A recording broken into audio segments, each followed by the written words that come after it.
Me encanta verlos. Bueno, vamos entonces a dar inicio a una cita con Arte y Comparte en la mañana de hoy. Tenemos al arquitecto Ricardo Arosemena. Ricardo es una persona muy especial para la familia IP. Es hijo de una de nuestras socias fundadoras, Mrs. Arosemena, padre de nuestro querido estudiante graduando y también artista Pablo Arosemena.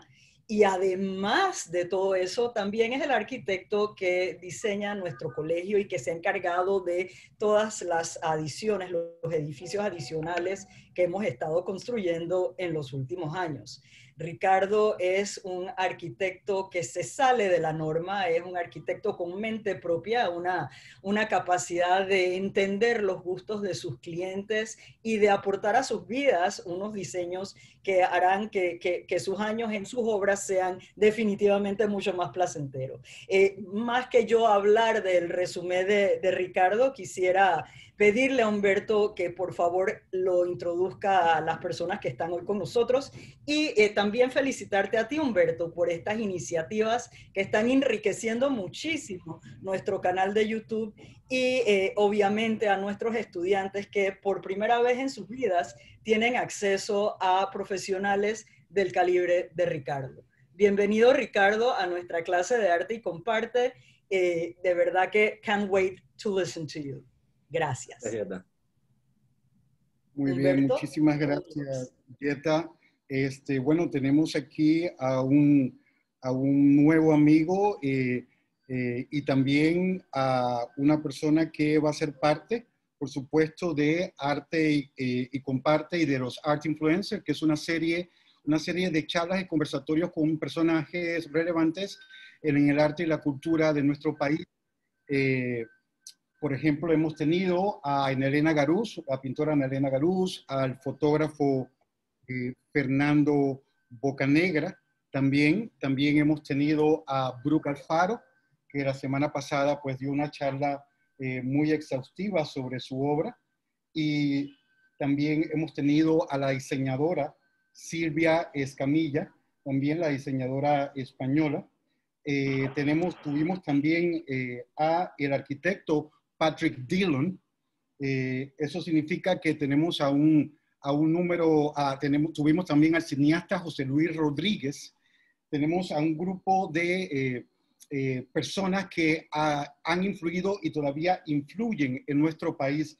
Ricardo Arosemena Wolf, maestría en diseño arquitectónico y urbanismo, licenciatura en arquitectura, ha vivido y trabajado en Estados Unidos, ha desarrollado muchísimos proyectos nacionales e internacionales, entre ellos el Museo del Niño, que hoy es el Museo Antropológico de Panamá, también, y el gimnasio Powerhouse, entre varias cosas, la residencia Mota, la residencia Muchera. O sea, él se mueve entre proyectos urbanos, nacionales e internacionales, y también encargos personales. Fue profesor de diseño arquitectónico en Notre Dame, también en su sede en Roma, Italia, y ha viajado extensamente por las Américas y por Europa, y también ha sido parte del diseño inicial de nuestra AIP, el diseño inicial y que continúa, por supuesto, y tiene unos proyectos de los cuales vamos a hablar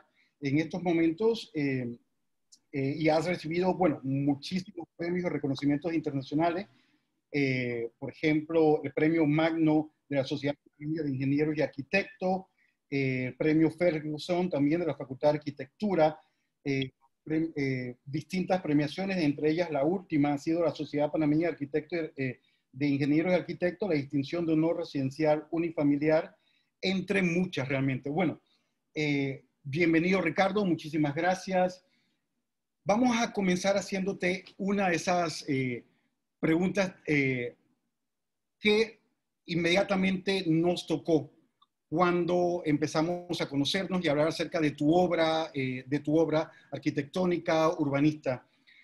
A ver, Ricardo, ¿cuáles son tus ideas, tus principios con respecto a la arquitectura y al urbanismo? ¿Cuál es esta filosofía?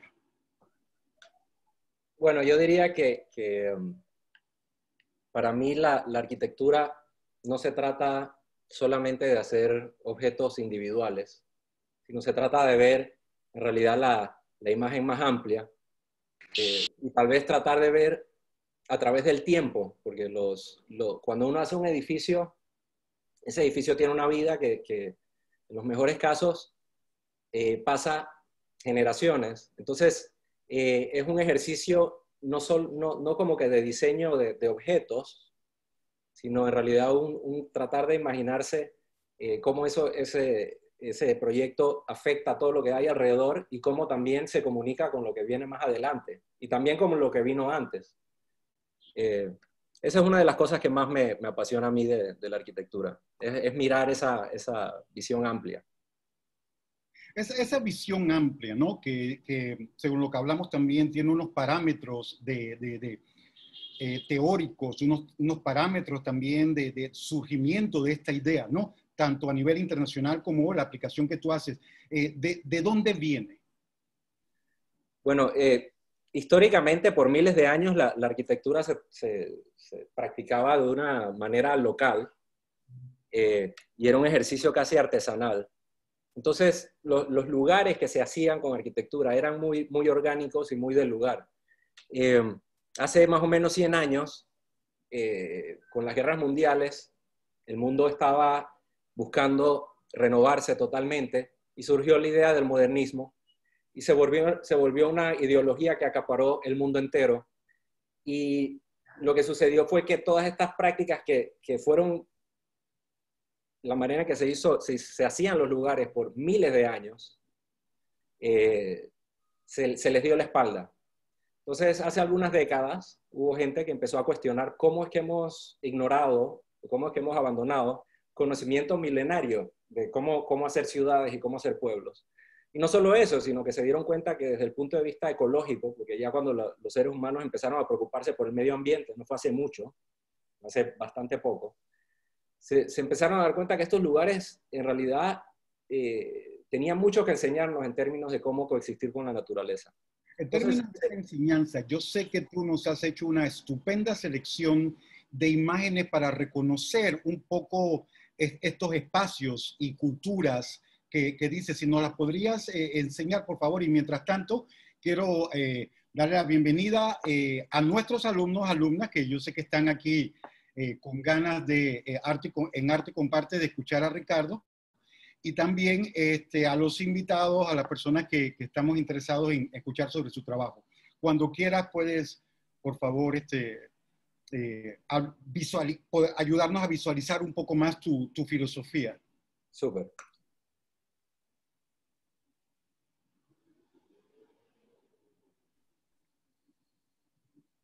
Ok, aquí tengo una serie de imágenes de lugares.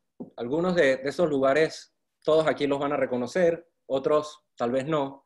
Pero yo quisiera que hiciéramos un ejercicio mental. Y si alguien quiere comentar, esta es la sección donde me pueden interrumpir. Vamos a ver estas fotos y vamos a tratar de adivinar a dónde están estos lugares en el mundo. Se van a dar cuenta que probablemente los lugares que no reconocen, probablemente van a tener una idea, si no del país, probablemente el continente, en qué parte del mundo está. Entonces, les voy a pasar las imágenes un poquito rápido y quiero que ustedes, cada uno en su cabeza, trate como que de identificar a dónde están estos lugares.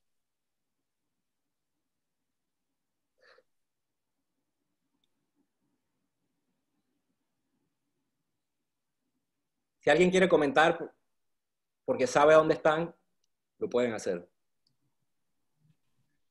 Creo que Barcelona. Sí. Okay. Josué, ¿qué quería decir? Francia. Esto es Dinamarca, pero cerca.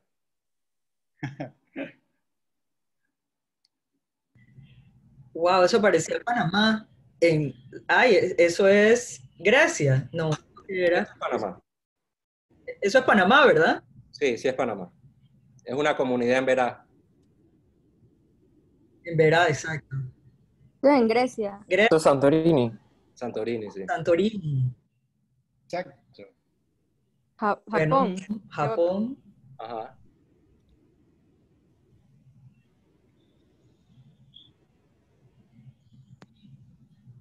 Noruega. ¿A dónde es Ricardo Japón? Eran Japón, Noruega y Costa Rica. ¡Wow! Espérate, ¿eso es en Costa Rica? Sí.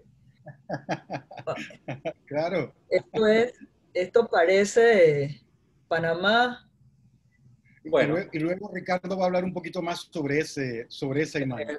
Panamá y Costa Rica están bastante cerca, ¿no?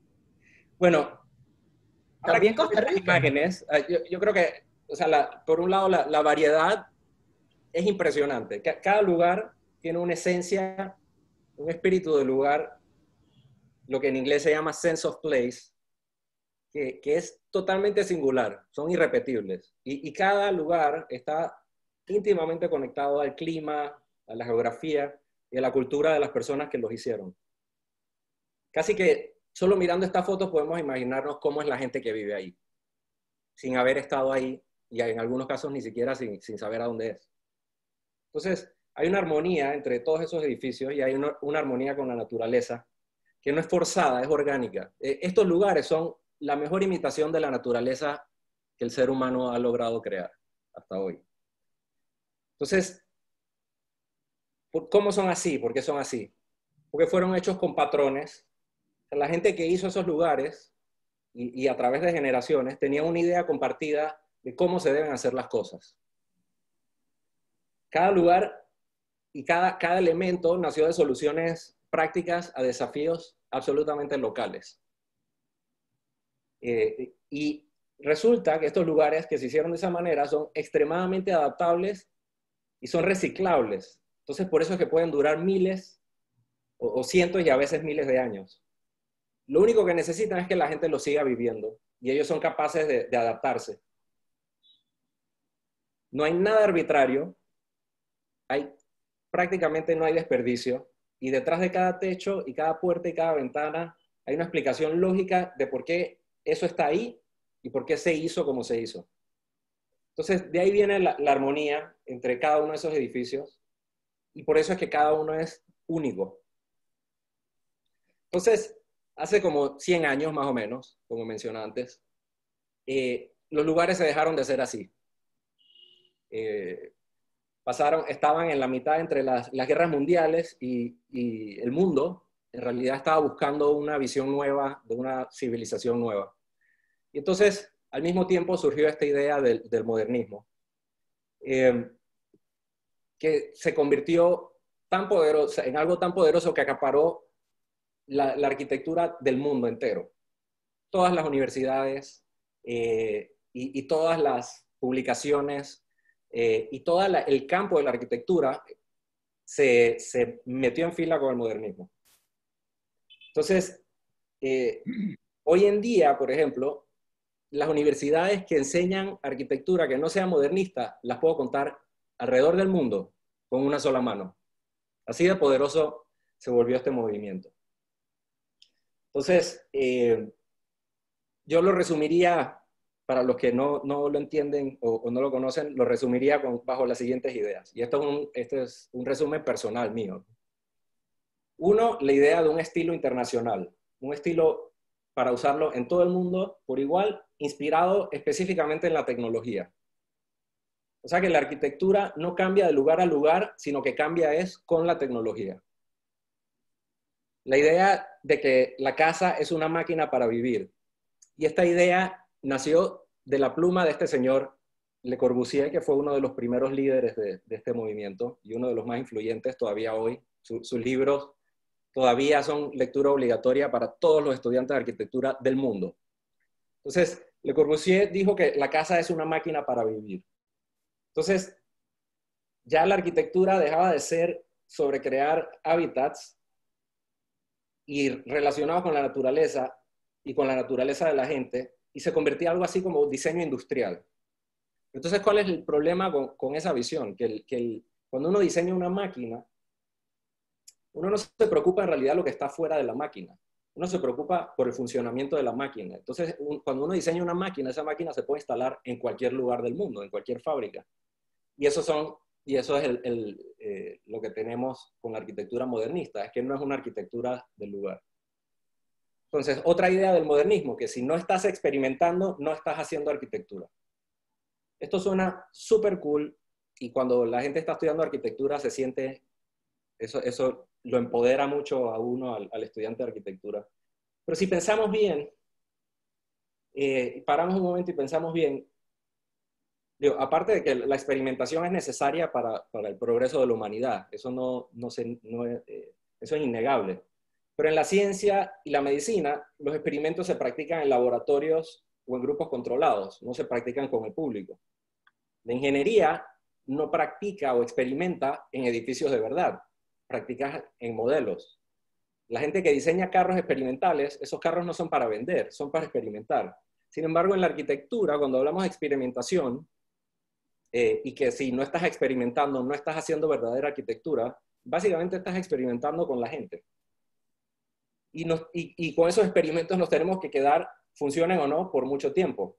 ¿Y qué porcentaje de los experimentos del mundo en realidad funcionan? En la ciencia y en todas las ramas del conocimiento, el porcentaje de experimentos que dan el resultado esperado es mínimo. Y es lo mismo que pasa en la arquitectura. Sin embargo, nos quedamos con los resultados y tenemos que vivir con ellos.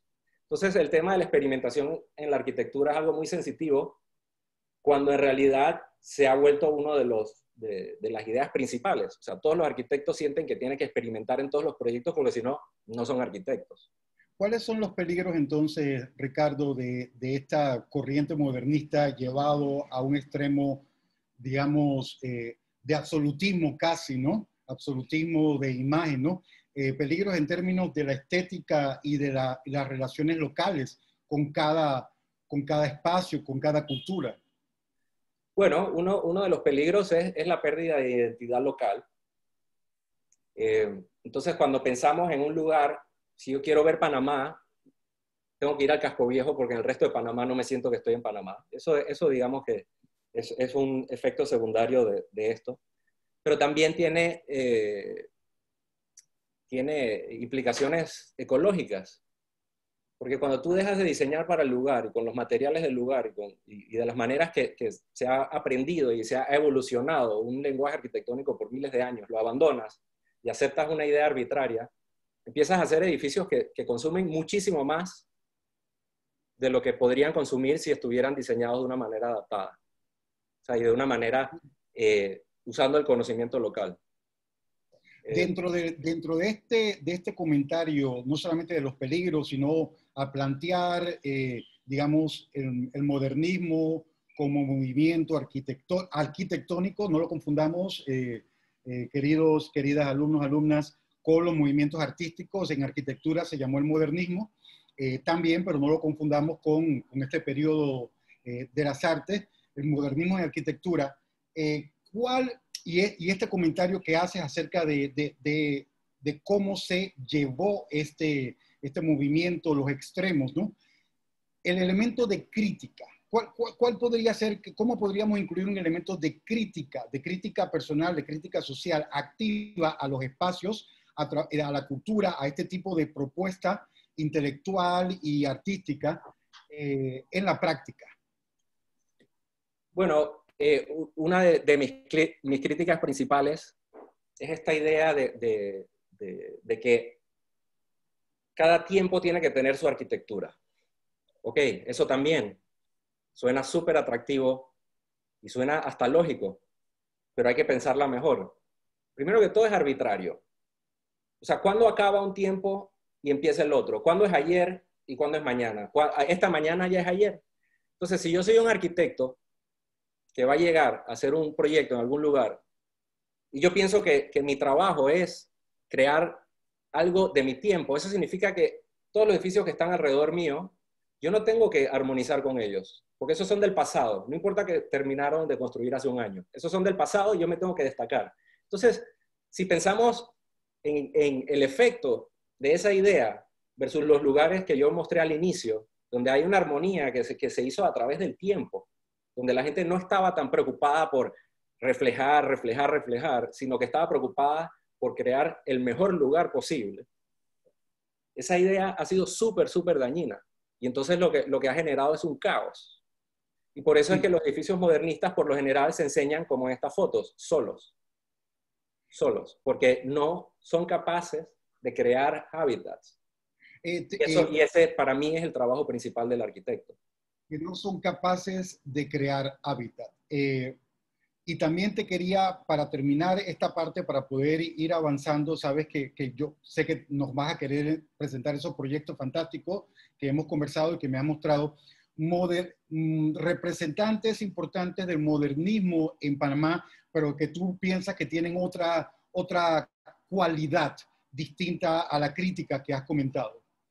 Bueno, digamos, el modernismo original era mucho más basado en inteligencia, digamos. Los primeros arquitectos modernistas de Panamá, Navarro y Bermúdez, eran arquitectos que hacían arquitectura tropical. Lo que pasó con el modernismo fue que poco a poco pasó de ser una ideología a convertirse en un dogma. Entonces el modernismo está constantemente correteando la tecnología. Entonces por eso es que los edificios de hoy todos están revestidos con aluminio, porque quieren parecer iPhones, ¿no? Entonces, esa arquitectura inteligente, modernista, tropical, ya se acabó. Y muchos de esos edificios han sido ya, o sea, devastados. Las intervenciones que se le han hecho han sido devastados. Entonces, hay que diferenciar, ¿no? Y te decía Humberto cuando conversamos, esto es una crítica de la idea, pero no es una crítica de todos los arquitectos y de todas las piezas. Hay piezas de arquitectura modernista que a mí me fascinan. Sí. Pero no los veo capaces de crear los hábitats que nosotros necesitamos hacia el futuro.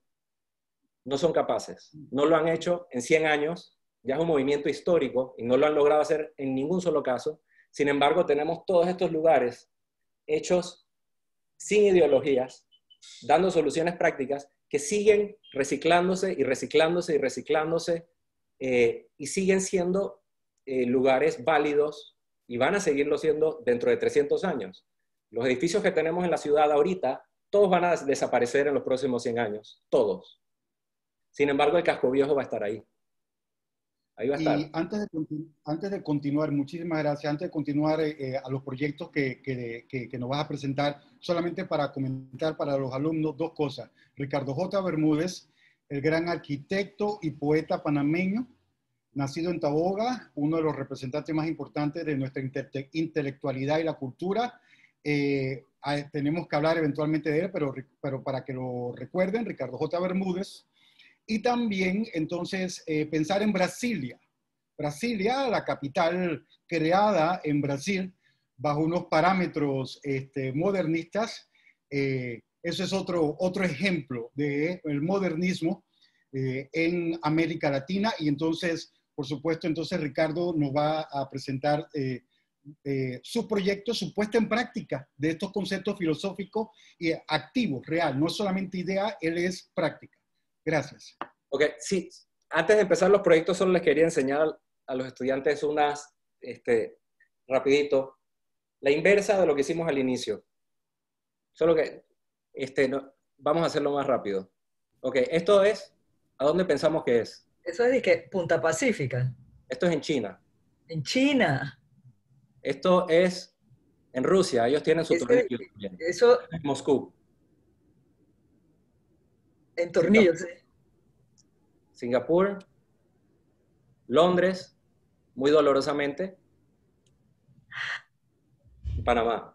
Panamá. Entonces, la idea del estilo internacional de arquitectura claramente ha vencido, ha predominado. Entonces hacemos edificios que en el calor hay que llenarlos de aire acondicionado, porque son de vidrio, y en el frío hay que llenarlos de calor. Y mientras tanto, el 39% del dióxido de carbono que se dispara a la atmósfera viene de nuestros edificios. En Estados Unidos esa la cifra de los carros, no sé mundial, pero los carros, a ver, se me olvidan los números. En Estados Unidos los carros contribuyen el 28% de las emisiones de dióxido de carbono y los edificios 39%. Entonces, ¿qué estamos haciendo?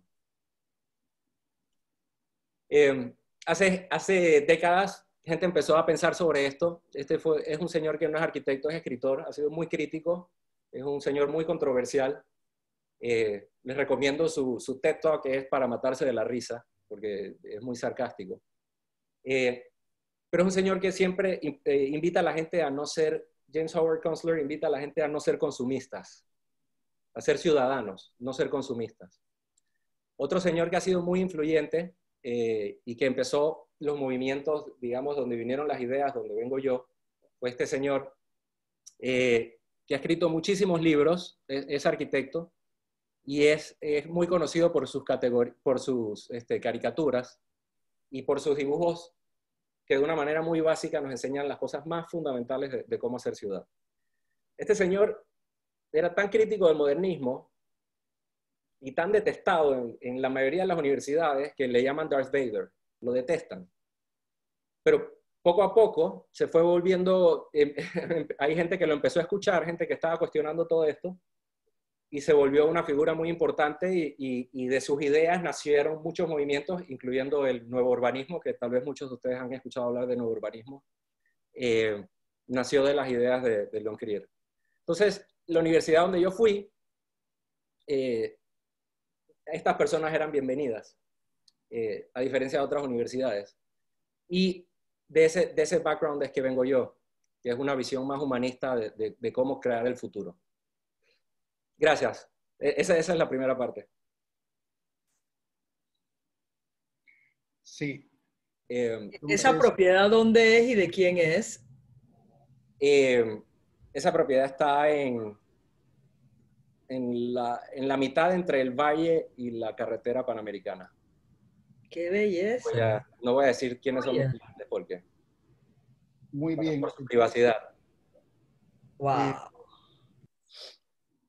Entonces, ibas a comentarnos un poco también de esta escuela maravillosa a la que fuiste también y estos movimientos, ¿no? Que me dijiste Sí. se llaman, tú lo vas a decir tú mismo exactamente, ¿no?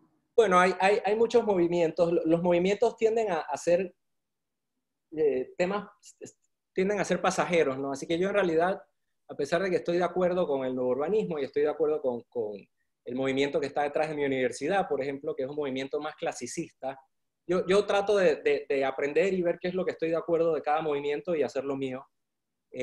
Y participo, pero sin ser como que fiel seguidor.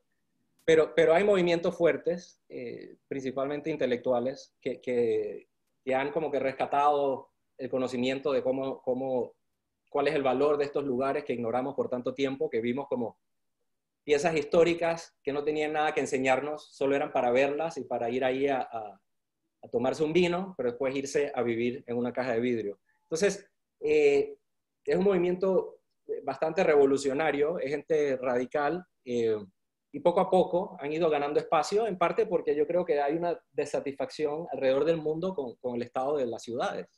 O sea, las ciudades se han vuelto lugares de los que los fines de semana tenemos que salir huyendo. O sea, quedarse un fin de semana en la ciudad es como que, wow, un mal fin de semana. Porque hemos creado, y esto es alrededor del mundo, no solo es en la ciudad de Panamá, es la misma situación casi en todas las ciudades. Hemos creado ciudades que en realidad no son para nosotros, son más para los carros, son para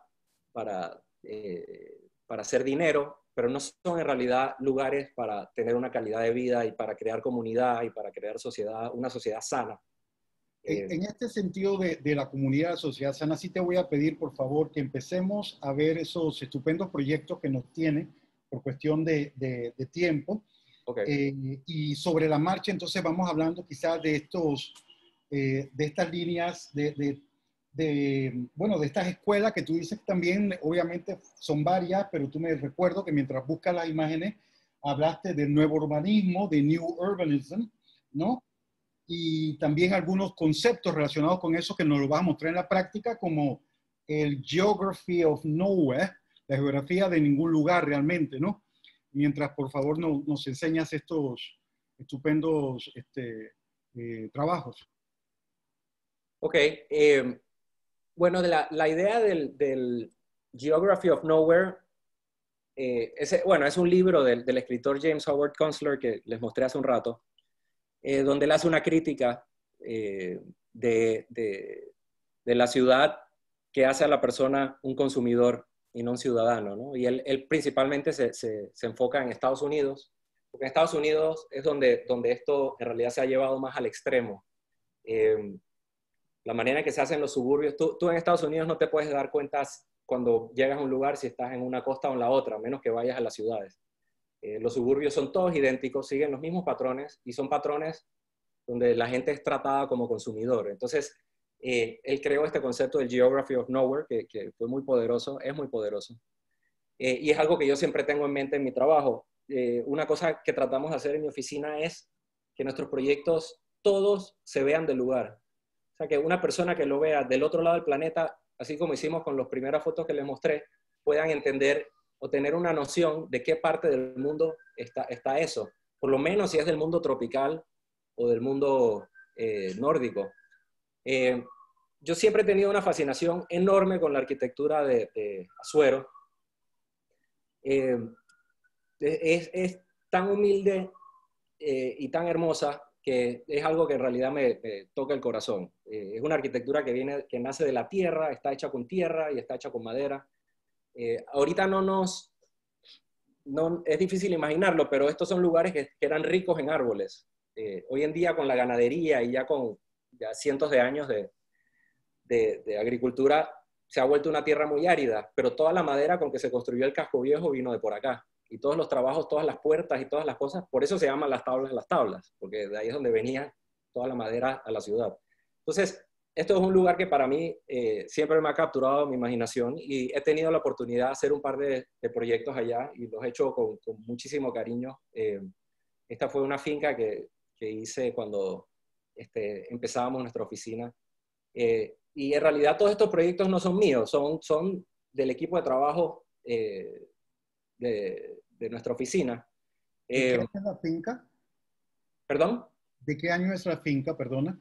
Esta es una casa de hace 15 años, está en Guararé, en las afueras de Guararé, y es una finca de ganadería. Las vistas de esos cerros son espectaculares. Es una zona de Panamá. Yo cuando estoy ahí siento que estoy en el corazón cultural de Panamá. Y la arquitectura en realidad refleja la sencillez y la humildad y el duro trabajo de la gente, ¿no? Yo siento cuando veo esos edificios, yo veo a la gente retratada. Entonces, este es otro proyecto que hicimos un par de años después. Este se terminó creo que en 2017, si recuerdo bien. Esta es en la Villa de los Santos. Es una casa también que se hizo con muchísimo cariño. Solemos decir en Panamá que no hay artesanía, que no hay buenos artesanos, pero después de que hice este proyecto, en realidad ya no he vuelto a decir eso, porque la gente con que trabajé aquí eran de los mejores con que he trabajado, especialmente en la madera. Gente del área que eran verdaderos maestros. Y se hizo con muchísimo cariño, ¿no? Estas tejas están hechas en el lomo de alguien, o sea, en el muslo de alguien. Y cada detalle, este señor, un señor con un par de ayudantes hizo toda la madera de esta casa. Y hizo un trabajo espectacular. Esta casa se ganó un premio de CEMEX residencial. Esos son algunos trabajos en Los Santos. La Boga, perdón. Voy a hacer una pregunta con relación a estos trabajos. Y voy a retomar una frase tuya para cuando me enseñaste estos proyectos, que tú hablaste de el espíritu del lugar, un poco para utilizar tus propias palabras. Pero también la pregunta también que nosotros también estuvimos conversando es, ¿por qué específicamente esta región para ti, en lo personal, tiene todas estas cualidades y no otras regiones, ¿no? Porque a veces también se puede decir, siempre Azuero, siempre esta idea de nacionalidad, etcétera, etcétera, pero un poco para aclararnos, ¿no? Con respecto a tu visión regional espacial específica. Bueno, la manera, todos tenemos una lectura un poco diferente, ¿no? Yo no soy historiador, pero trato como que de leer la arquitectura y entender de dónde vino. es algo que me fascina, es algo que hago, no lo puedo evitar. Entonces, yo veo esta arquitectura, los primeros, después de las comunidades indígenas que había en esta área, los que poblaron esta área eran españoles, que venían, muchos de ellos venían huyendo del primer saqueo de la ciudad de Panamá y se querían alejar de la ciudad y se fueron a esta región a ser agricultores. Entonces se traían esa idea de la arquitectura colonial. Pero esto es lo bonito de cómo la arquitectura puede ser orgánica y copiar patrones de otro lugar, pero siempre va a ser única a ese lugar. Si uno ve los pueblos equivalentes a la región céntrica de Panamá, de otros países de América Latina que se hicieron en condiciones similares, si tú vas a Perú, vas a Colombia, vas a Guatemala, Nicaragua, México, te das cuenta que sus pueblos son totalmente diferentes. Totalmente diferentes. Y de la misma época, son gente que venía con la idea de la arquitectura colonial española a fundar pueblos rurales, y en todos esos lugares la arquitectura es totalmente diferente, a pesar de que era la misma gente trabajando con los mismos materiales. Y de todas esas, por lo menos las que yo he visto, esta es la más sencilla. Esta es la más simple, la más humilde. Y eso es lo que a mí me fascina, en particular, de Asuero, porque es de una sencillez absoluta, es de una humildad. Aquí nadie quería estar tratando de pifiarle nada a nadie. Ellos querían sencillamente vivir de una manera callada y trabajar. Entonces, todas esas cosas son cosas que están en mi mente cuando yo estoy trabajando en estos proyectos, y cada vez que paso por ahí, y a veces cuando ni estoy ahí, son cosas que siempre están en mi cabeza, ¿no? Entonces, todos esos elementos hacen ese espíritu del lugar que tú mencionaste. Gracias por el comentario y la aclaración. Nos estaba mostrando una imagen que parecía de una isla. Yo quiero que sabemos que es de una isla. Dinos un poquito más. Bueno, este es un proyecto que estamos trabajando ahorita. Este es el Hotel Chu en Taboga. La gente de mi generación se acuerda muy bien del Hotel Chu porque todavía existía y era icónico en la isla de Taboga. Lastimosamente el Hotel Chu fue demolido y construyeron fue esto. Y se volvió en realidad una carga, algo súper negativo para Taboga. Y estuvo así desde, si recuerdo bien, principios de los 90, o sea, ya casi 30 años que el Hotel Chu está en este estado. Entonces, recientemente, un cliente y amigo mío lo compró y me pidió que nos imagináramos cómo podríamos reconstruir el Hotel Chu. Entonces, obviamente está la imagen original del hotel, ¿no? que era muy romántica. Era casi canalera, un poco caribeña, tropical, muy isleño. Tú ves este edificio y lo ubicas y te sientas, y en tu cabeza te puedes sentar en esa sombra y disfrutar de la brisa del mar. Lo ubicas inmediatamente en esta parte del mundo. Entonces, por cuestiones realísticas, ¿no? Económicas, nosotros no podíamos reconstruir, ni nos interesaba reconstruir el Hotel Chu como era. Pero sí queríamos, de alguna manera, devolverle a Taboga un poquito del espíritu que tenía Taboga, que era en realidad una isla que tenía una relación súper interesante con la ciudad de Panamá. Había mucha arquitectura canalera que habían traído la gente de Estados Unidos cuando estaban todas las bases militares acá. También hay arquitectura colonial y hay una mezcla súper interesante y es un pueblo fascinante. Y queríamos darle un poco o aportar a que Taboga como que recapture un poco de ese pasado o de esa idea linda y romántica que tenía, ¿no? Que se ha ido, digamos que oxidando, pero ahí está. Entonces, ese es un proyecto que estamos trabajando ahorita. Yo creo que a veces cuando he enseñado este dibujo, la gente me dice, lo estás haciendo igualito al Hotel Chu original, y me parece curioso porque para nada, hasta tiene un piso más, no se parece en nada al Hotel Chu original, pero tiene el mismo espíritu. Y eso me agrada. ¿Cómo Ricardo amaba ese lugar? Ese lugar es espectacular. Sí, lo es un lugar muy especial. A mí me encantó, Ricardo, cuando tú me hablaste de la forma como te aproximas a tus proyectos, en los términos físicos y emocionales. Cuéntanos ¿cómo te aproximaste? Como me contaste a mí, ¿cómo te aproximaste a este diseño, a esta conclusión? Y no solamente eso, mi pregunta también es, de acuerdo a tu filosofía, ¿cómo se relaciona esto con cómo puede ayudar esto a la comunidad de la isla? Bueno, siempre que vamos a un lugar, lo primero que tenemos que hacer antes de ponernos a diseñar nada es tratar de entender cuáles son los elementos que hacen ese sense of place, ¿no? Que hacen ese espíritu único de ese lugar. Entonces tratamos de aprenderlo, ya sea fotografiar, dibujar, simplemente estar en el lugar, y entonces tratamos de hablar ese lenguaje. Entonces, para mí Taboga era muy fácil, porque yo también, igual que Yeta, tengo recuerdos del Hotel Chu, muchos, y recuerdo entrar y salir de ahí, y ese era un lugar que era como un espacio público prácticamente para la isla. Ahí la gente de la isla y la gente de afuera, todos eran bienvenidos por igual ahí, y era un lugar súper interesante. Entonces, para mí, Taboga y este lugar era muy fácil, porque era algo con que yo había crecido. Entonces, no es el caso normal donde yo en realidad tengo que ir y pasar tiempo en un lugar y tratar de entenderlo. Ya para mí Taboga era una cosa casi orgánica.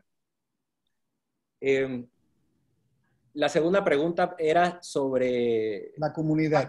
la comunidad.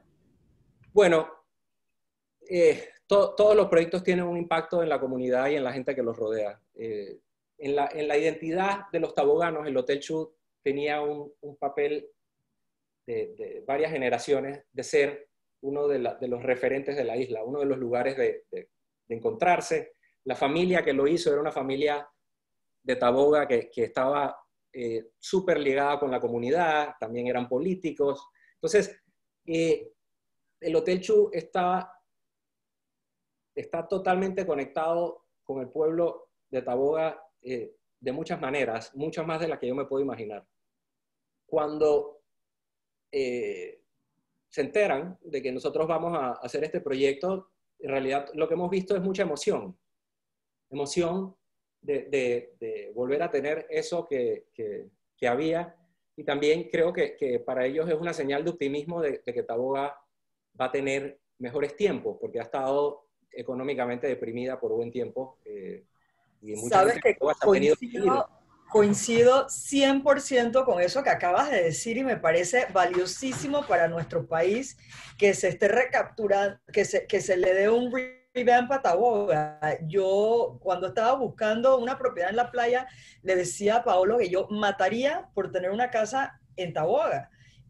Lastimosamente Taboga sí ha decaído muchísimo, pero era el lugar favorito para los fines de semana. Y lograr esto, Ricardo, es valioso para el país. Yo creo que Taboga se debe convertir en un lugar, una isla boutique del país, también con acceso para todo el mundo. Así que qué belleza, te felicito. Ricardo, dentro de esas intervenciones tan interesantes que apoyan a la comunidad y a las ciudades, por favor, ¿podrías presentarnos tu siguiente proyecto? Que es un proyecto que yo creo que tiene implicaciones. Ok, vamos con ese entonces, perfecto. Este es otro que es muy interesante porque crea una comunidad especial. Este es distinto Perdona, disculpa que te cambié la nada. secuencia. Creo que solo... No pasa nada. Este es interesantísimo por las implicaciones que lleva. Cuéntanos, por favor. Bueno, este proyecto está ubicado en un lugar que se llama el Valle de Tres Brazos, en el río Pacora. Esto está básicamente en la mitad entre Pacora y San Blas. Y esto todo empezó con este señor que se llama Jimmy Stice, que es de Estados Unidos, y que es un tipo muy idealista. Compró una propiedad sin acceso, y él decidió que él iba a construir el pueblo más ecológico del mundo. Entonces, lo primero que hizo fue contratar a una firma muy famosa de arquitectos de California para que le diseñen su pueblo. Y como esto era en la época del boom, todo se sentía que era posible en Panamá. Él poco a poco, primero que todo, se fue dando cuenta que no era tan fácil, y segundo que todo, él se quedó viviendo en la tierra, en la selva literalmente, por varios años, y se dio cuenta que ese diseño de ese pueblo que había hecho no era en realidad lo que era para el lugar, sino que lo que había que hacer era algo mucho más ligero, algo que si en algún momento se abandonara, la selva se lo pudiera absorber rápidamente y que fuera más consono con su idea ecológica. Entonces, ahí me contacta a mí y nos llama a ir a pasar un poco de tiempo allá. Cuando llegamos, se estaba filmando un reality ahí. Esto está en la mitad de la jungla. Estaban filmando un reality. Es la única vez que he salido en un reality. Y entonces, esta gente vivía así. Esto era un salón de clases. Estos eran sus baños. Y así han estado por años. Entonces, nos internamos ahí unos días y trabajamos con esta modalidad que llamamos charrette, que es básicamente diseñar en el lugar y con la gente. No diseñar aislado en tu oficina, en el aire acondicionado, sino diseñar y que la gente diseñe contigo. Entonces, diseñamos el plan maestro del pueblo. Casi todo está conformado por casas que tienen huertos. Estamos pensando que son casas de materiales de la tierra, como madera, arcilla, y como dije, casas que la tierra pueda digerir en un futuro si se necesitara. Y el pueblo tiene su pequeño Main Street con sus comercios, que soñamos que ahí trabajarían los artesanos que construirían las casitas, trabajarían la madera. Diseñamos algunas casas que tienen mucha inspiración en la arquitectura canalera, porque la arquitectura canalera es óptima para nuestro clima.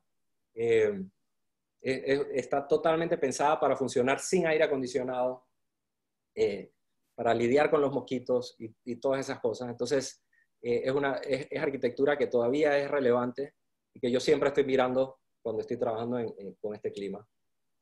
Y Ricardo, ¿quiénes vivirían aquí? En realidad, ahí viviría gente radical, gente que quiere en realidad desconectarse de la vida moderna, digamos. Gente que quiera vivir sin electricidad, gente que quiera sembrar su propia comida. Esto tiende a atraer a mucha gente intelectual y a muchos artistas, gente muy romántica. Y como dije, ninguna de estas casas existen, pero ahí ha habido ya una población de gente viviendo por varios años y andan por la selva sin zapatos. Algunos son gringos, otros son europeos, hay panameños, hay suramericanos. Es gente muy especial. Y en realidad, yo antes de ir estaba, a pesar de que ya conocía a Jimmy muy bien y éramos amigos, estaba un poco escéptico de que si en realidad esta gente lo iba a hacer.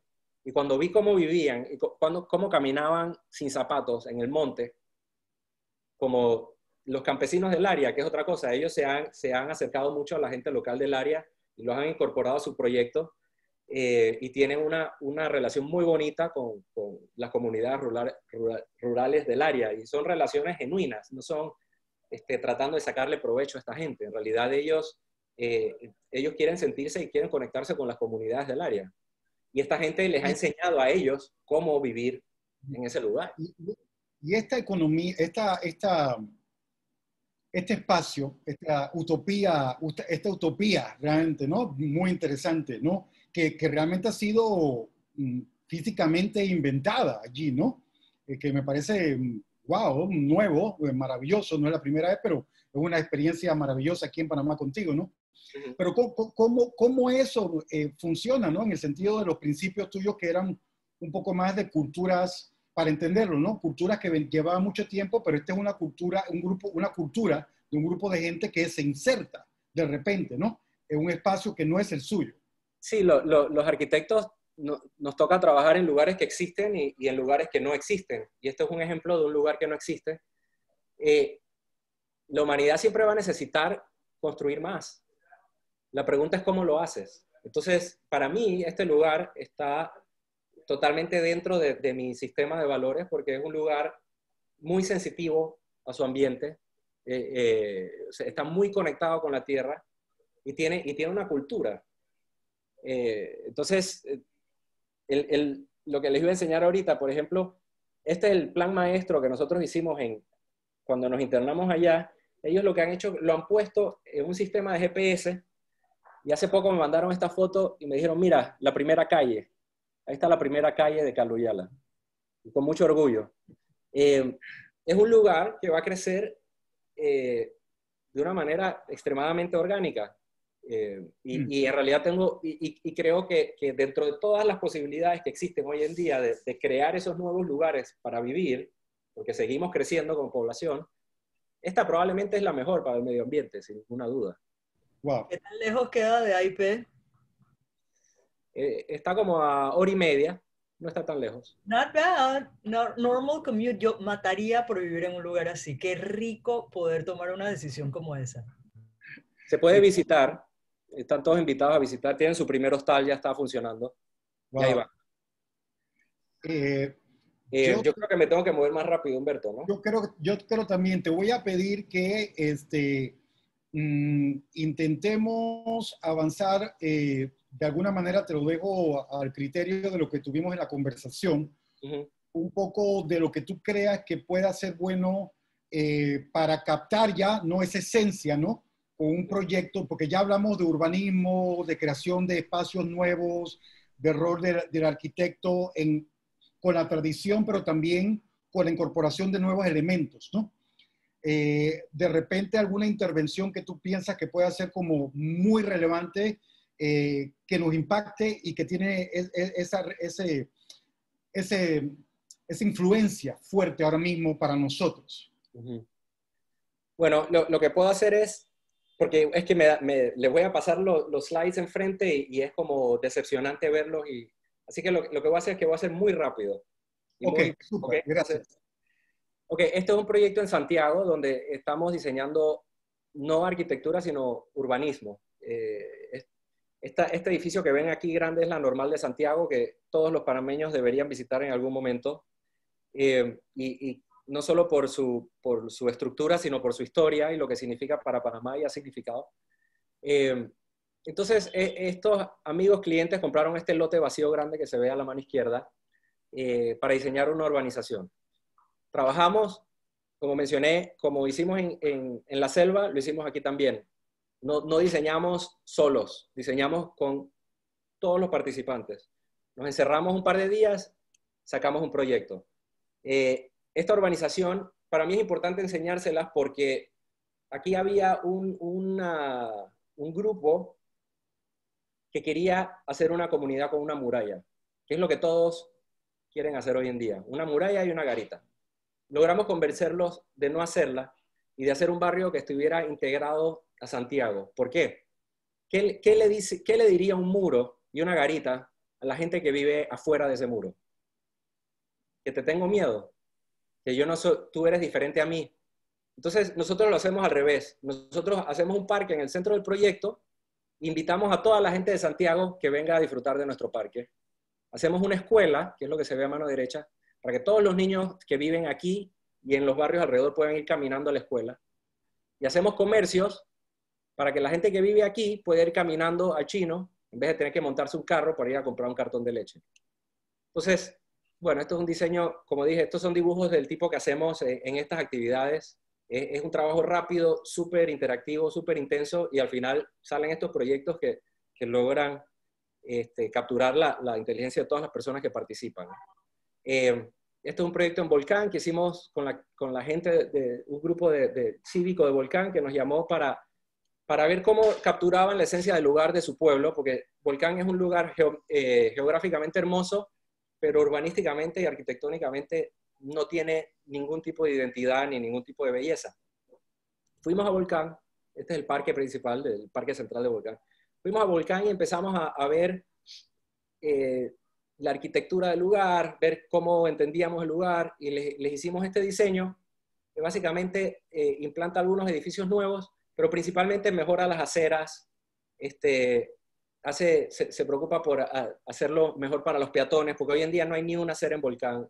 Mucha gente monta bicicleta, pero no tienen a dónde montar bicicleta, tienen que compartir la calle con camiones, entonces rellenamos el pueblo de ciclovías. Y esto fue una cosa totalmente grassroots que se hizo con la comunidad y 5 años después la comunidad ha logrado que el gobierno les haga el proyecto de la calle, están consiguiendo los fondos para hacer el parque, ellos están empujando todo este proyecto pedacito por pedacito ellos mismos. y bueno, ya va tomando vida, ¿no? Estos son algunos de los edificios que les diseñamos como inspiración y inspirados en edificios que existen ahí en Volcán. Esta es una vista del parque terminado. El parque, después de la calle principal, el parque es lo próximo que se va a hacer. Estos proyectos son en Santa Ana, que de alguna manera es mi barrio. Yo he vivido en el Casco Viejo en diferentes momentos de mi vida y mi oficina sigue ahí. Aquí tuve la oportunidad de trabajar en varios proyectos en una sola zona, que se llama, bueno, es la calle 15, está al ladito de la Plaza de Santa Ana. Los proyectos que están sombreados en rosado son los proyectos que hicimos. Todos están en lotes vacíos. Estamos muy preocupados por hacer proyectos que inviten a gente de Panamá y gente trabajadora, en vez de ser apartamentos de gente que está del otro lado del mundo, que viene, los tiene Airbnb. Lo que queremos es que vivan familias acá.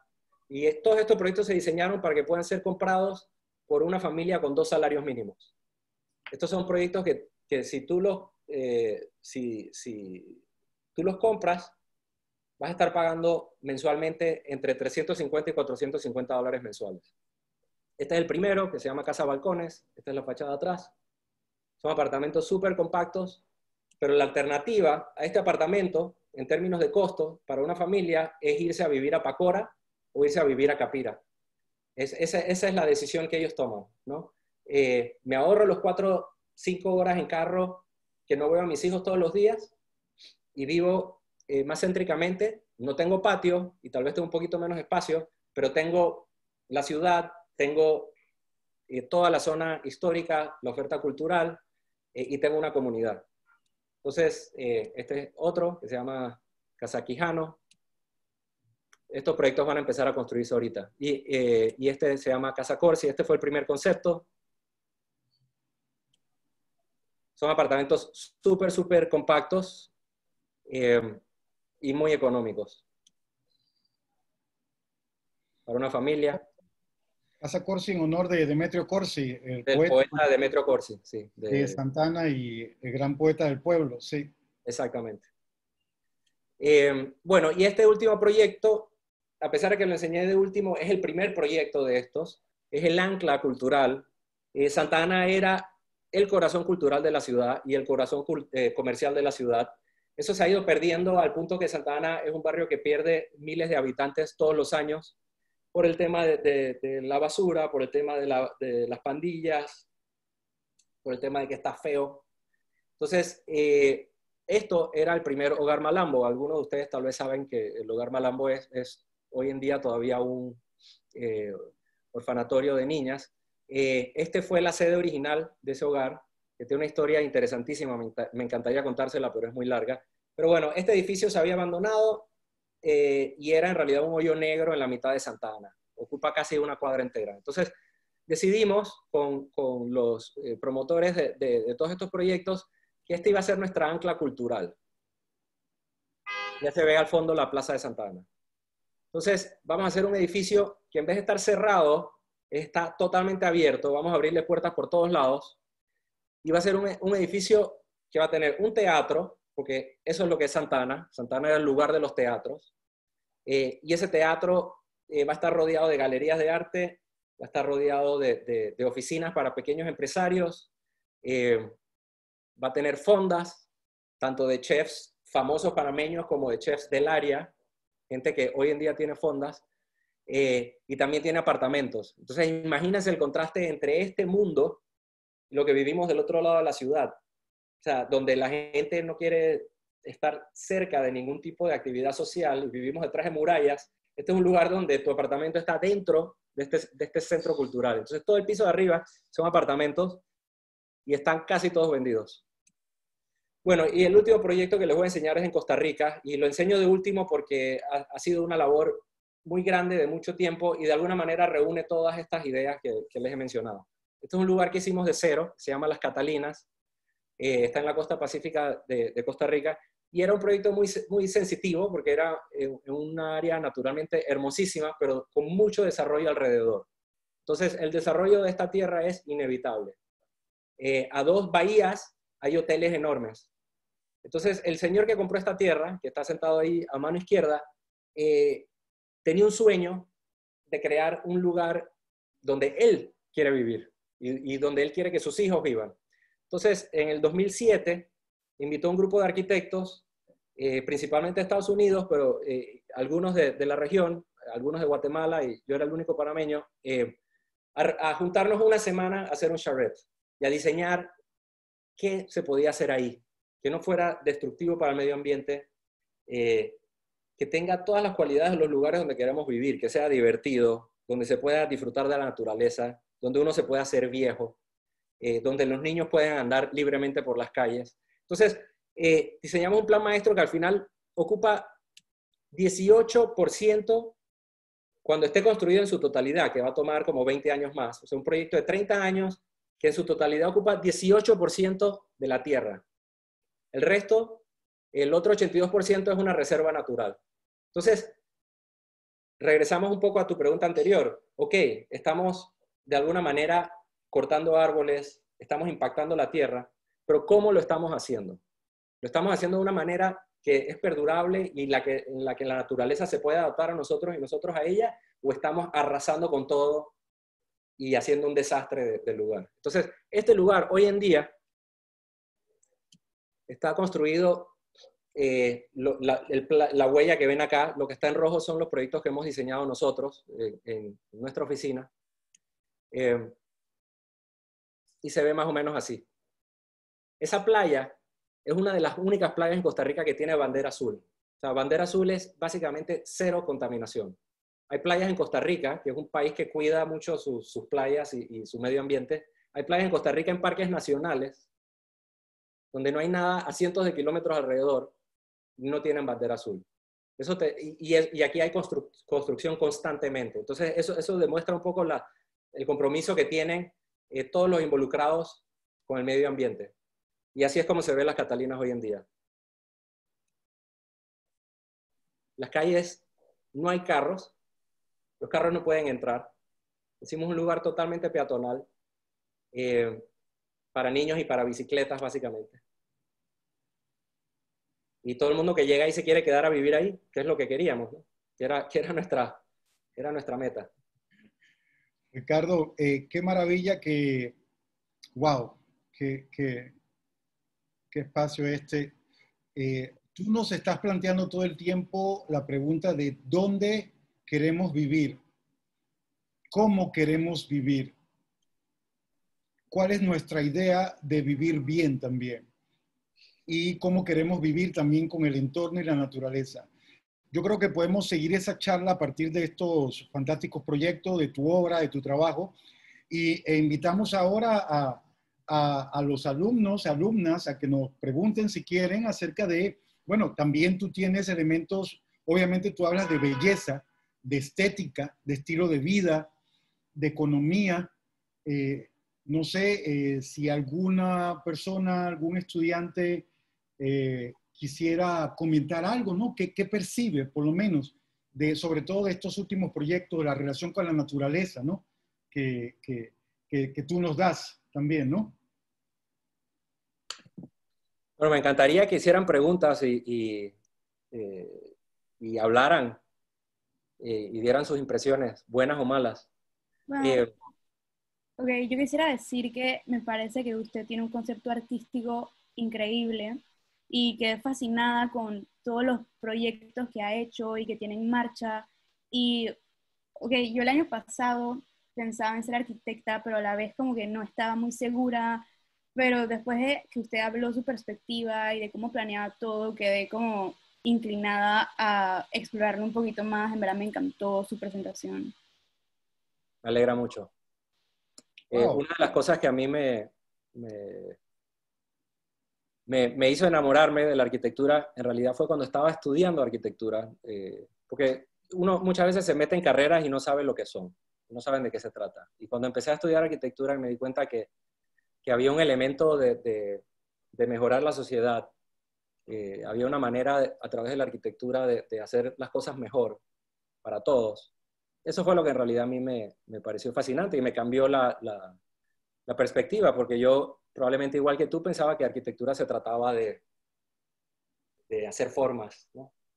y no le veía, no entendía el lado social y el lado político hasta que me metí en la carrera, y eso es lo que más me encanta de la profesión todavía.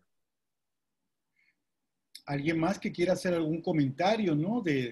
Ustedes siempre están comentando acerca de arquitectura, señor Paredes, Nicole, Daniela, tantos de ustedes que hablan también de la belleza, también de la belleza en la naturaleza. Humberto, como sabes, nosotros en este panel de la mañana de hoy tenemos a otros profesionales y tenemos inclusive a madres de familia, padres de familia que nos acompañan hoy. Y tenemos a Elena Borges que nos dice, maravilloso, qué interesante, como hija de arquitecto me sensibiliza mucho y tengo enorme empatía con el planteamiento del arquitecto Arosemena. Gracias por estos espacios que nutren tanto. Así que ahí los aplausos son para Ricardo y para Humberto, el artista y el que nos presenta la posibilidad de escucharlo. Gracias. Gracias por los comentarios, de verdad. Y si alguien más quiere decir algo, porque yo sé que tenemos aquí... Feliz. Sí. Ricardo, te quiero felicitar. Una belleza todo lo que haces. Soy un gran fanático de tu trabajo. Gracias, Gustavo. Cuídense. Los felicito a todos por esta idea. Chao. Cuídense. Gracias, Gustavo. Muchas gracias, Gustavo. Ricardo, ¿cuál es tu concepto de la belleza? Ya que estamos hablando de arquitectura, urbanismo, pero también estamos en una clase de arte, ¿no? Arte y cultura. Belleza. ¿Qué es la belleza para ti? Es un tema muy controversial, ¿no? Es algo que discutimos en mi familia constantemente. Yo creo que la gran... Y es un tema que viene discutiéndose en la filosofía desde los griegos y antes, ¿no? Se escribió mucho sobre eso. Hay un gran conflicto entre los que piensan que la belleza está en el objeto, o si la belleza está en los que perciben el objeto, o sea, está en la opinión y en la mente individual. Yo soy del campo de Kant y de Aristóteles, de que la belleza está en el objeto y que cuando algo es hermoso, todos lo podemos reconocer. La visión relativista de que la belleza está en la opinión de cada uno es parte del problema actual. Porque si no nos podemos poner de acuerdo, eso básicamente le da licencia a todo el mundo de hacer porquerías y decir, bueno, porque ese es mi concepto de la belleza. Obviamente hay diferentes gustos y hay gente que le puede gustar más una cosa que la otra. Pero eso no significa que un objeto no tenga la belleza en sí.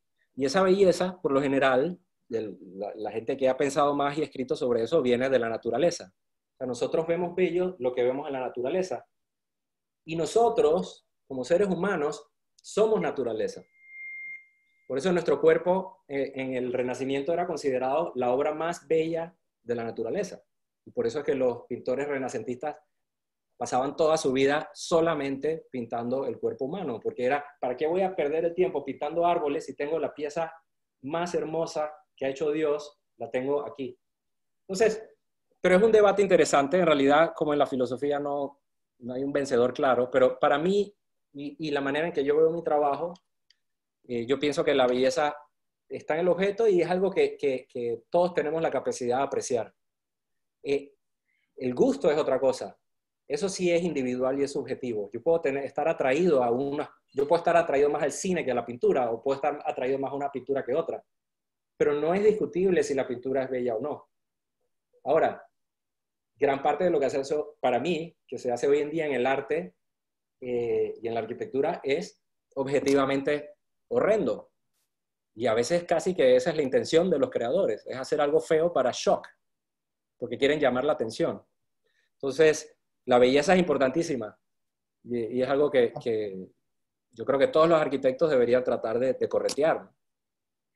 Aprovechando que estás aquí y que, bueno, graduando, primera generación, AIP, maravilloso, esas conexiones perfectas, ayudaste a desarrollar el espacio, la academia.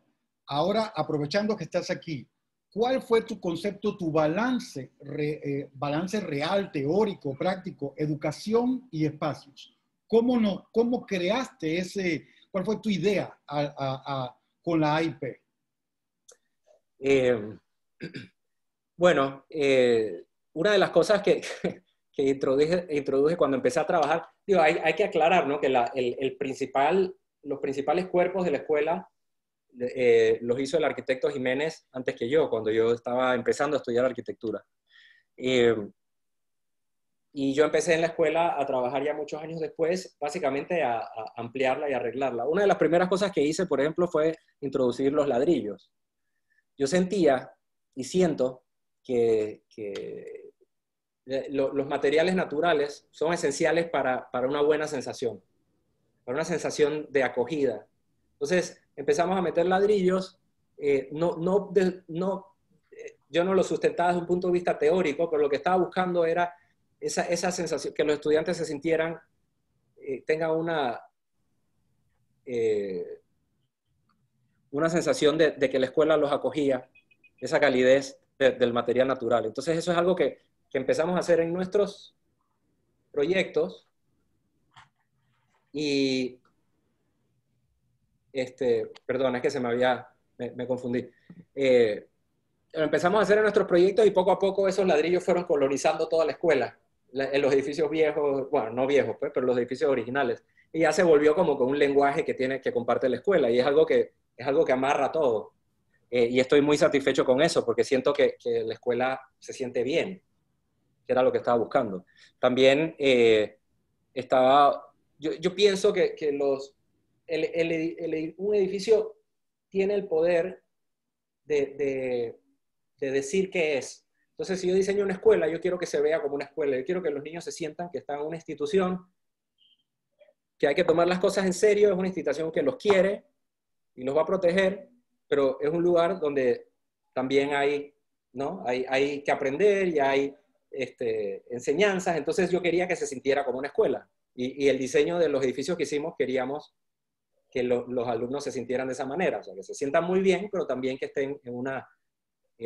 en vez de estar en este lugar totalmente libre y industrial, queríamos que se sintieran que estaban en un colegio. Eso era fundamental para todo lo que hemos hecho en la academia.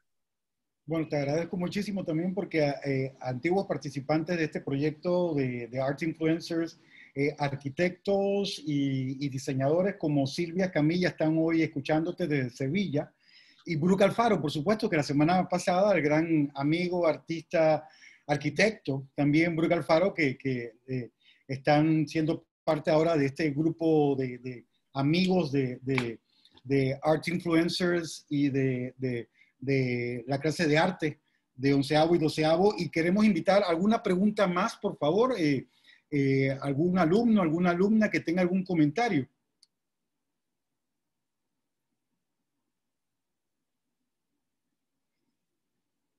O alguien más en general,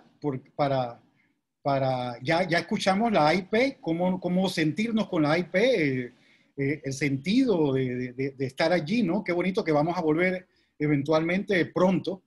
Y gracias por darnos esas pistas para intuir los espacios que tú has estado trabajando para nosotros, ¿no? Bueno, yo como AIP quisiera agradecerle a Ricardo.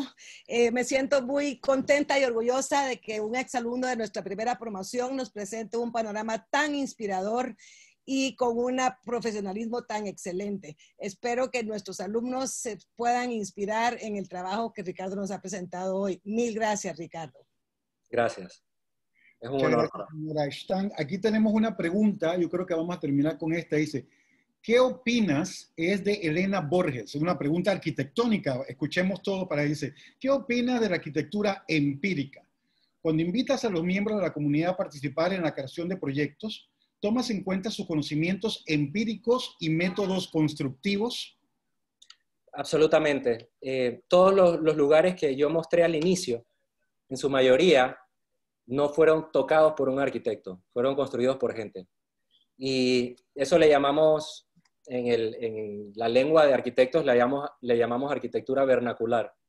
Y es algo que yo mientras más pasa el tiempo, más observo y más estudio la arquitectura vernacular de cada lugar, porque ahí es donde te da esas claves de quiénes son los que hicieron este lugar. Para mí, a veces la arquitectura, la arquitectura como profesión, con estudios, puede ser un estorbo, porque lo ciega a uno y lo confunde con ideologías, algunas de las cuales mencioné al inicio. Porque lo confunden a uno este tema de que hay que estar constantemente reinventándose, sin tomar en cuenta los efectos de ese reinvento constante. O sea, más importante reinventarse que hacer las cosas bien.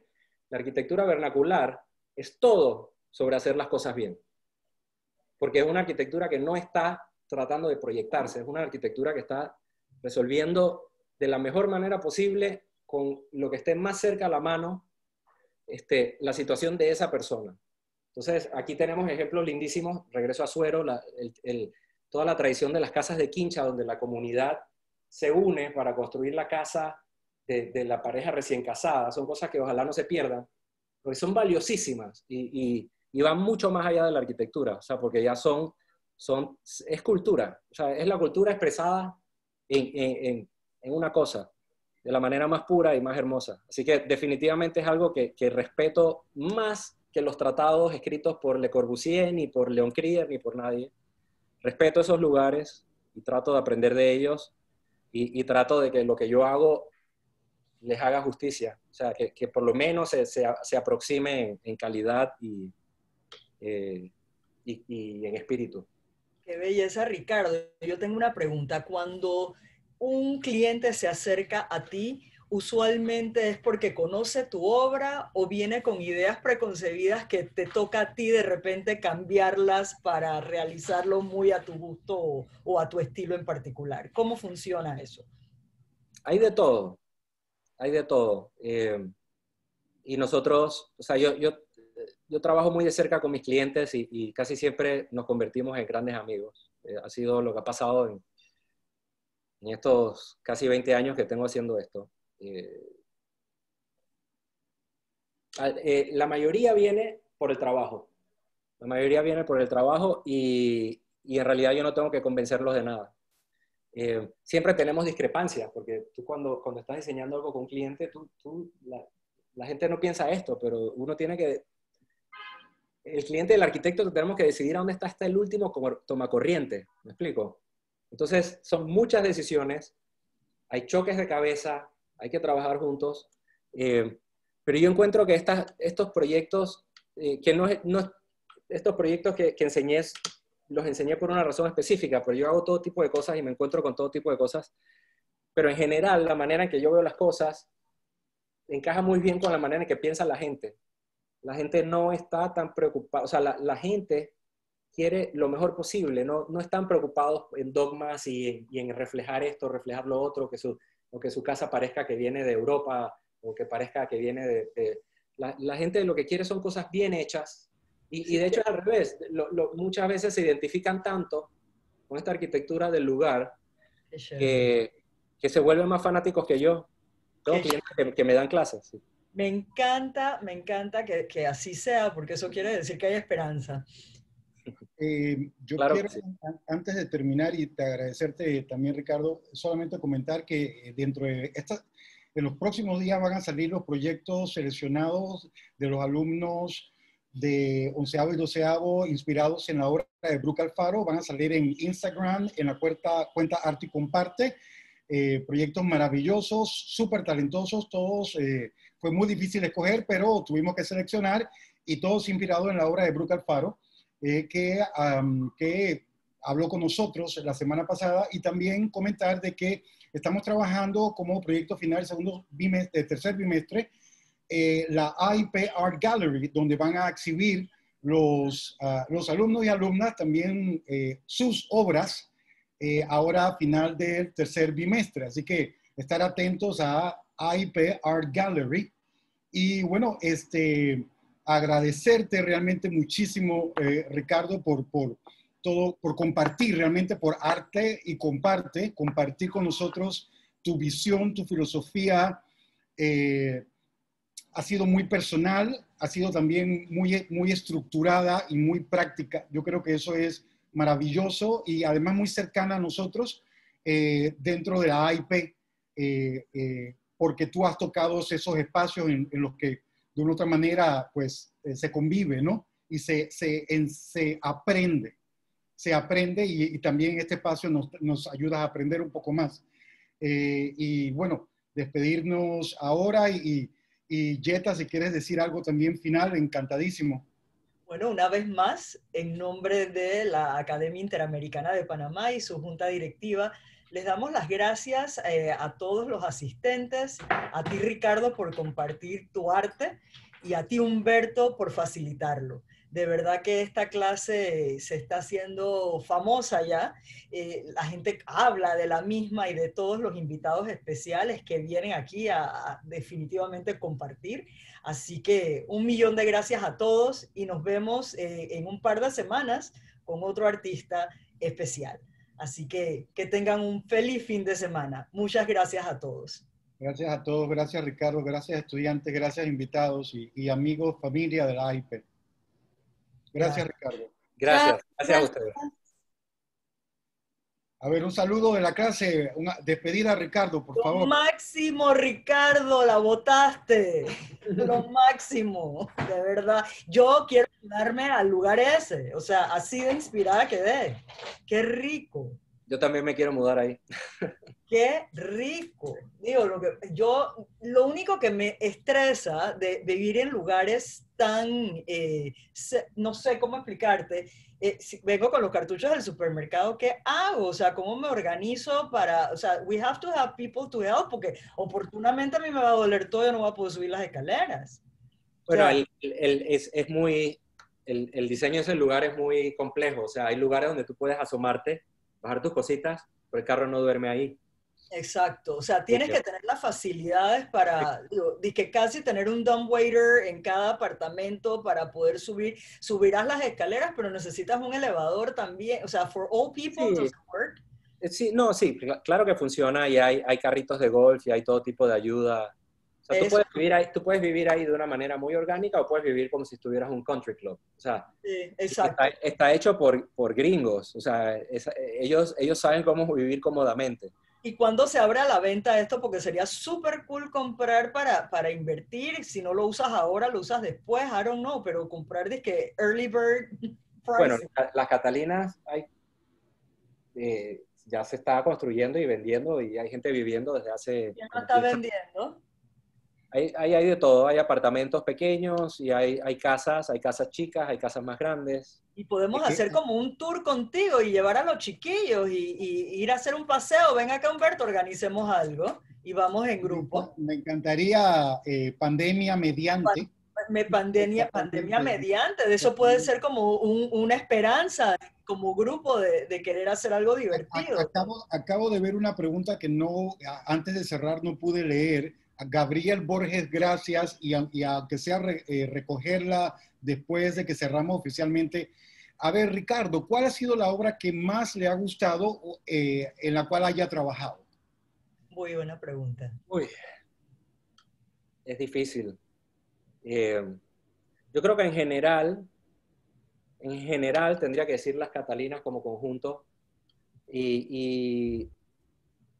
o sea, la interacción con los artesanos y con los ingenieros y con los clientes ha sido de verdad maravillosa. Ellos respetan mucho lo que yo les digo y lo que yo diseño y sencillamente ha sido un proceso muy, muy suave y muy, muy, muy feliz, muy alegre.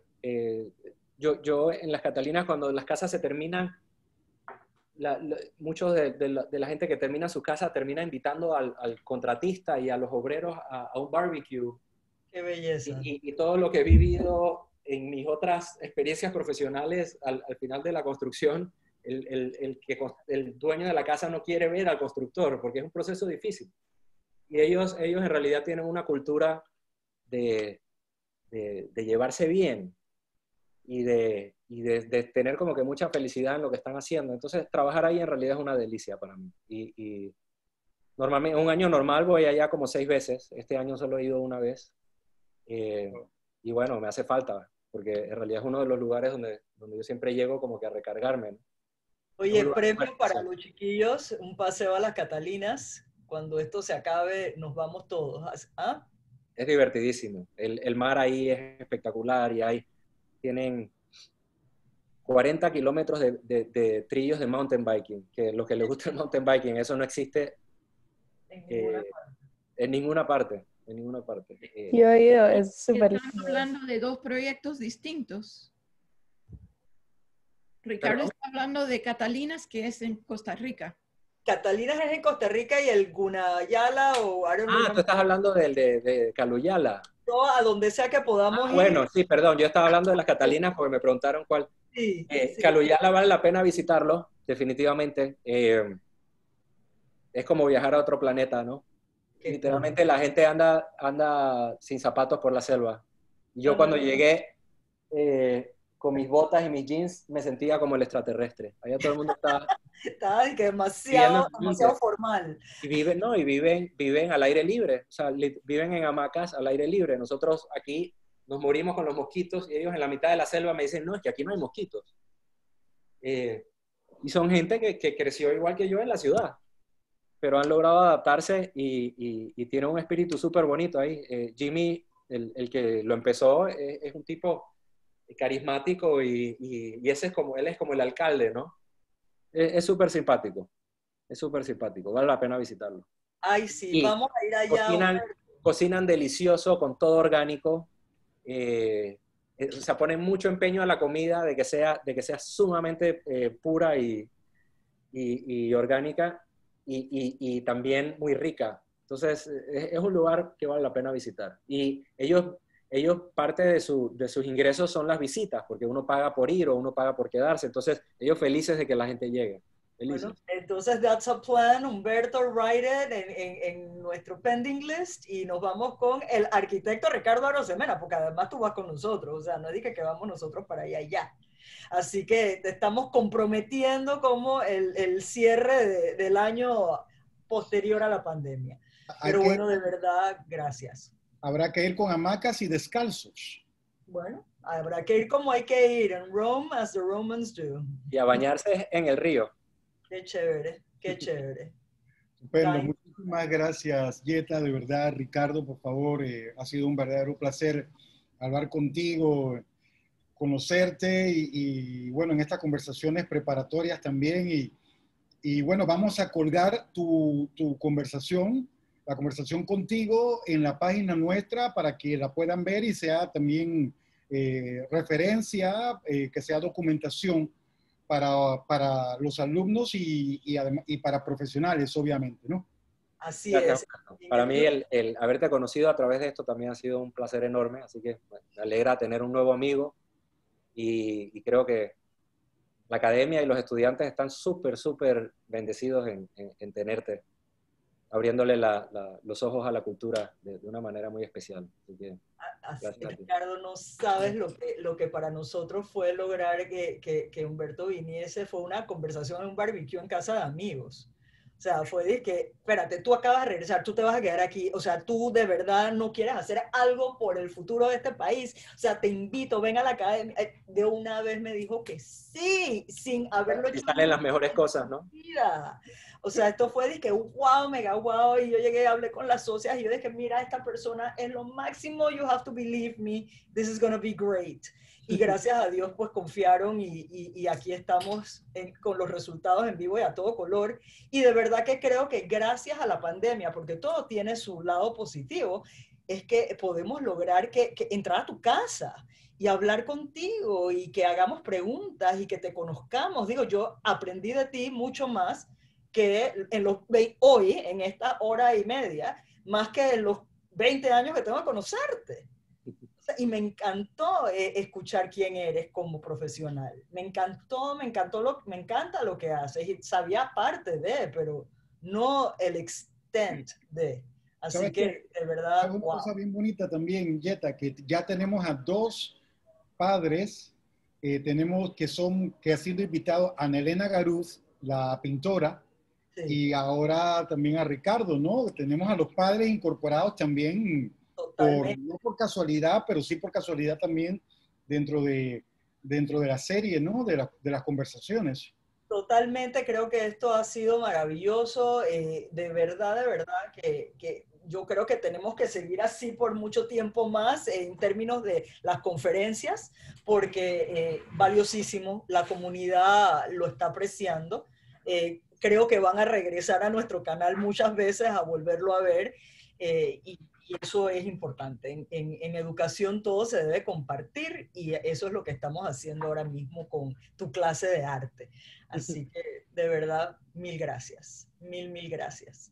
Ha sido un Tiempo honor. récord, ya son las 2 de la tarde. O sea, aquí estamos todavía y nada más me falta de que tráeme vino, Paolo.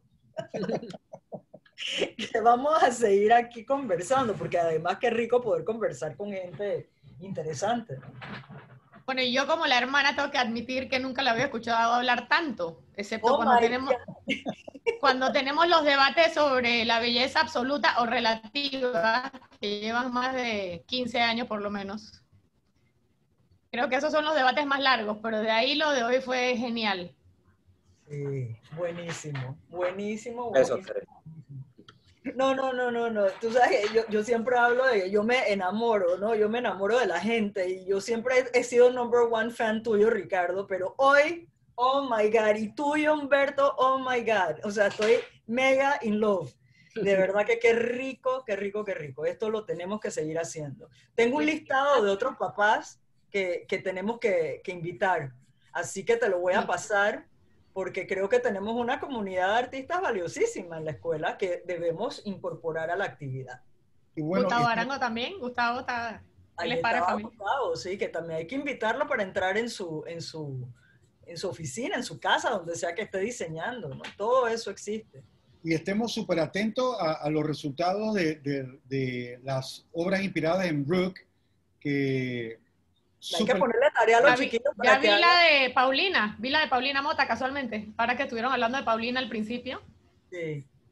Sí, vamos a invitar a Pablo para que también haga su debut en arte y comparte, porque él no forma parte de la clase porque su pensum no se lo permitía, pero él hubiese matado así que lo vamos a traer como invitado para que eche su cuento. Eso va a ser una belleza también. Pablo habla y se va a quedar horas hablando más que mi papá. Yo me puedo imaginar, imagínate, una belleza, qué rico verte, Laura. Qué chévere, ¿viste? Yo no sé, yo voy a tener que ver qué hago para Bueno, tener también algo artístico. Bueno, yo quiero rapidito recordarle a Ricardo que se acuerde, no sé si lo ves aquí, que tiene que construir el hotel ahí, porque lo queremos ya. Aboga. Sí, Los bomberos sí. son los que nos están haciendo la vida difícil ahí. Sí, yo sé. Ay, qué belleza, qué belleza, qué belleza. Pero bueno, ha sido un verdadero placer de verdad compartir esta mañana con ustedes. Nos despedimos una vez más de Arte y Comparte y en esta ocasión de Ricardo Arosemena, arquitecto. Que tengan una bella tarde. Hasta luego. Chao. Gracias. Gracias. Gracias.